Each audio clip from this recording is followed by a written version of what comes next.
ang kwarta iya ba sa Satanas? Before ko tumagon igsoon, atoa sang basahon sa Mark chapter 10 verse 25. It is easier for a camel to go through the eye of a needle than for a rich man to enter into the kingdom of God. Mas dali pa makasulod ang kamelyo sa butas ng karayom kaysa dato na makaadto sa gingharian sa Ginoo.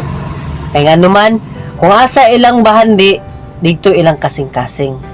Akong tubago ang pangutan na ang kwarta iya ba sa Satanas? Ang tubag igsoon dili. Atong basahon sa 1 Timothy chapter 6 verse 10. For the love of money is the root of all evil, which while some coveted after, they have erred from the faith, and pierced themselves through with many sorrows. Ang kwarta igsoon, equal na yun na.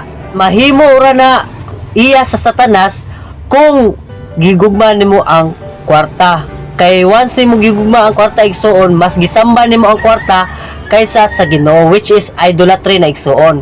Ug usa pa, taas na yung pagtanaw kumpara sa uban. Dira na mosunod ang pride.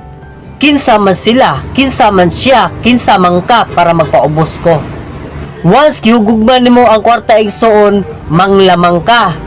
Manira ka sa isang katawo, sa trabaho, mang-cheat ka, mang-scam ka og uban pa. Og mao kini ang hinungdan sa kagul-anan igsoon.